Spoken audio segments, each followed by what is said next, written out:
What are some INTP quirks? But before I can answer, please consider subscribing to the channel so I can become the next Crocodile Dundee and conquer all of Australia.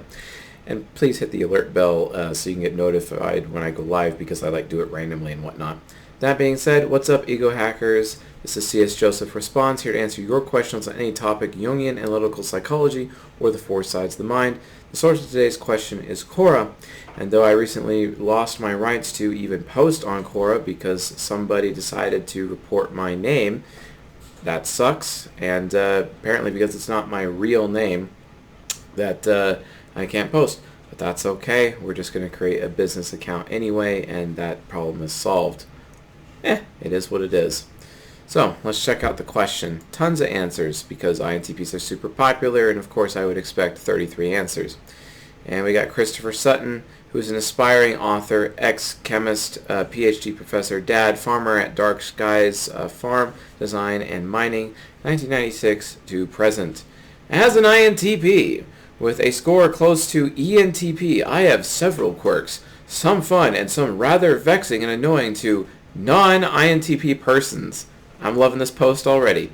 The first thing a person notices about me and other INTPs is our illogical analyses of just about everything, including events that are much better approached through compassion and empathy. Out of our incessant hunger for more data, we may ask incessant and to others totally inappropriate questions about details surrounding personal tragedies that are meaningful to us personally. For example, let's say a close family friend has lost a baby due to a non-specified fatal malformation.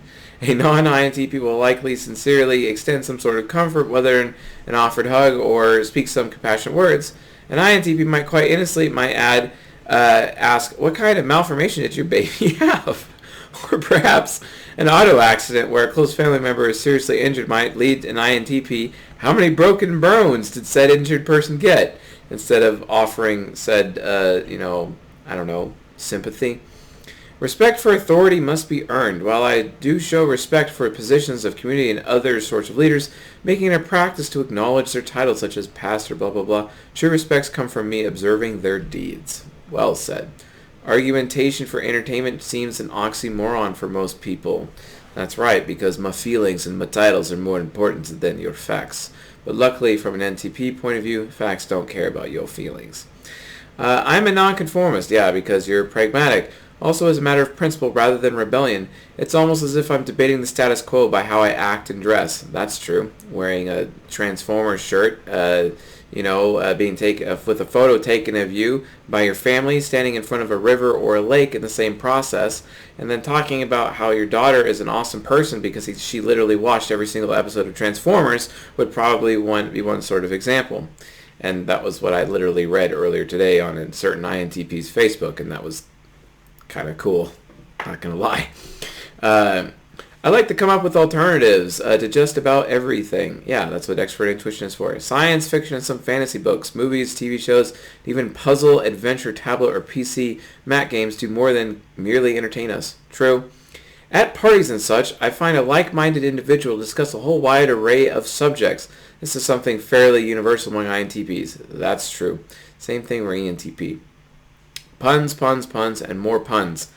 Yeah, INTPs have the craziest puns and Freudian slips. That's so true.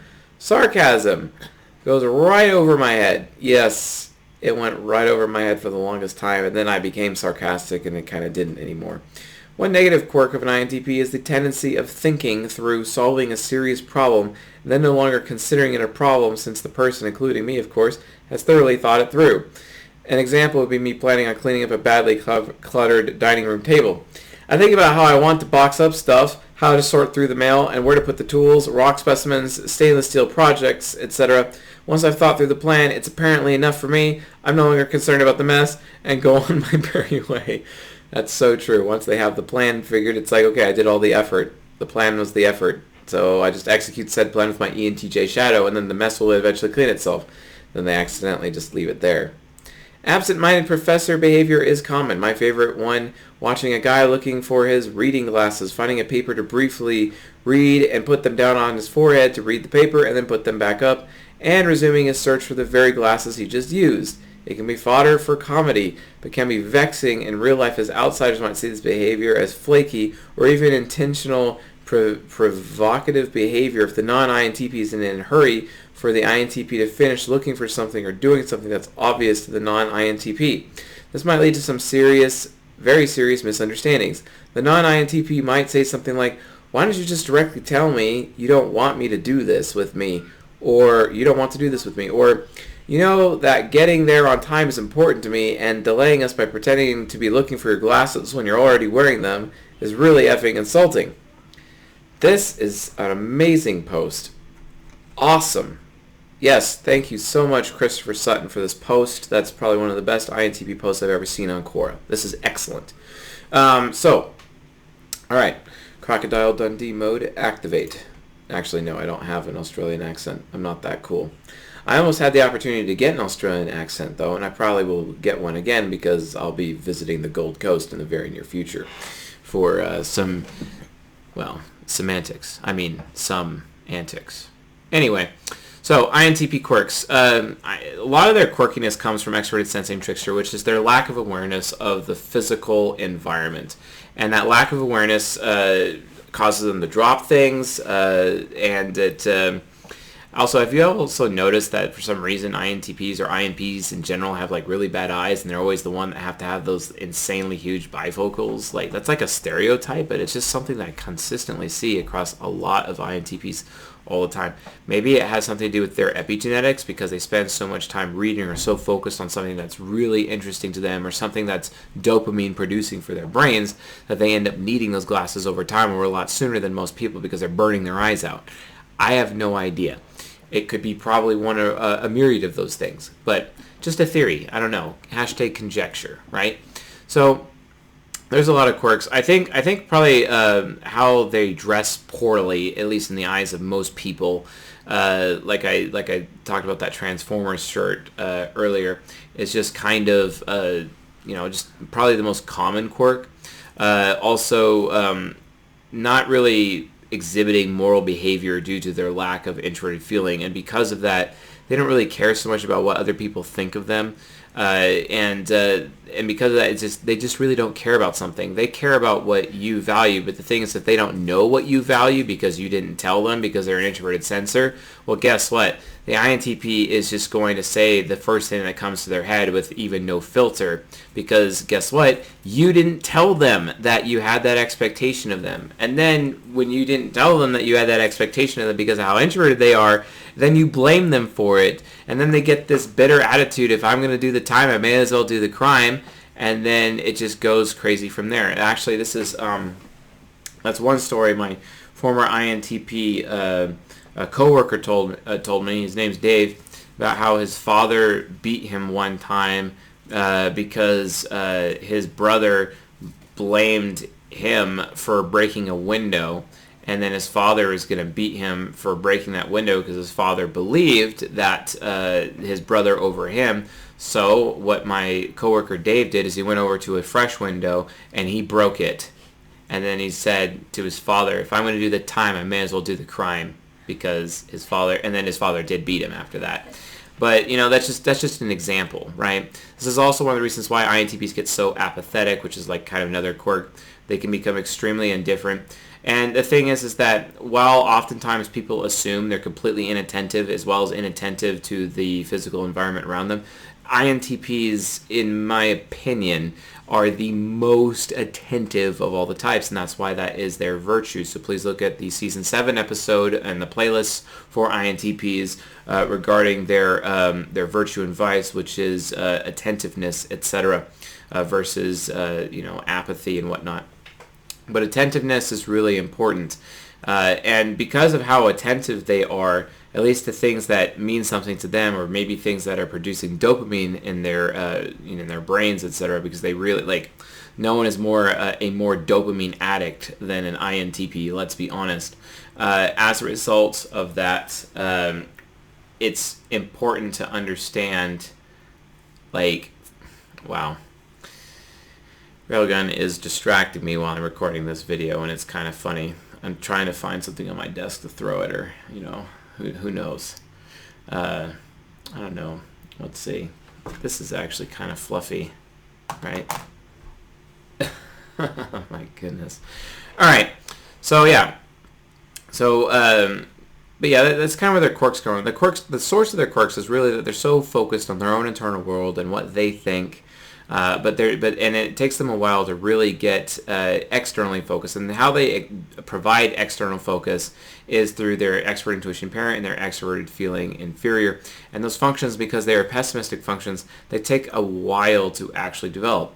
And they just want to give people what they want. They want to make people feel good. The thing is that they're not going to be able to do that if no one tells them or loops them in on what that person values or what that person wants. And based on that, they end up oftentimes being accused of crimes they didn't even commit because no one told them. Because everyone expects INTPs, because of how outcome focused they are and because they have ENTJ shadow, they expect INTPs to loop themselves in. And honestly, like, I'll be honest with you folks, that's not good. In fact, in some cases, it's kind of abusive to INTPs, and it's not good for them. You can't expect an INTP to always loop themselves in. And if you want to make them feel super unwanted and not valued as a person, then do that. Constantly make sure that you or somebody else is making sure this INTP is looped in. Otherwise, you're going to have this stereotypical, guy working in the basement underneath the building, like that happens in that film Office Space, who is an INTP, and then he becomes super, super bitter. And that bitterness leads to them going FI demon and pulling out the chair from under you, and your entire organization comes crashing down into pieces. This happens consistently. You might want to watch out for that. So make sure that if you have an INTP, if you need to be doing your part to contribute to their quirks as well, by making sure that you're looping them in with what you want and what you value. As long as you give them that information, the quirks basically solve themselves. Except for the fact that they need to be trained on how to dress properly, or the fact that they need to be told that they have to somehow make a habit of showing gratitude to other people because they're an NTP. Or except for the fact that they constantly are dropping things and they're completely unaware of the physical environment, and they need to not be judged for that, because it's like stupidly annoying how people judge INTPs for not being aware of things physically around them, okay? They just have low extroverted sensing. It's not their fault. Stop judging them for it, right? Or except for the fact that oftentimes people pile on so much work on INTPs, and the INTP doesn't even say no until they're like, oh crap, I'm really overwhelmed. INTPs, probably out of all the types other than ESFJs, have the hardest time saying no to people. ENTPs as well, but it's INTP ESFJ that has the absolute worst time. And they could be easily taken advantage of and easily manipulated as a result, especially INTPs, because they're triple systematic, so they are the absolute worst of all the types. They're the most easily taken advantage, the most easily doormatted, which is another quirk that they have. So INTPs, you have to develop proper habits. INTPs, you might also, in order to help your quirks, develop a higher level of self-discipline, get into martial arts, and then, go from there, etc. So keep that in mind, folks. These are just, some examples. Other than that, the quirks provided by Christopher Sutton at the beginning of this video is definitely very legit, and I highly recommend you actually go to this Quora article and actually learn from Mr. Sutton. Thank you, Mr. Sutton, for posting such a great post on Quora. It's exquisite, and I'm very happy about it. If you would like a chance at your question being answered on this channel, please post it on Quora and tag me, or leave it as a comment below. And if you want a guaranteed answer for your question, become an Ego Hacker Initiate at csjoseph.life/members and post your question as a comment on our Initiate membership page, where I'm answering all of your questions during the members Q&A each month. And with that being said, folks, I'll see you guys tonight.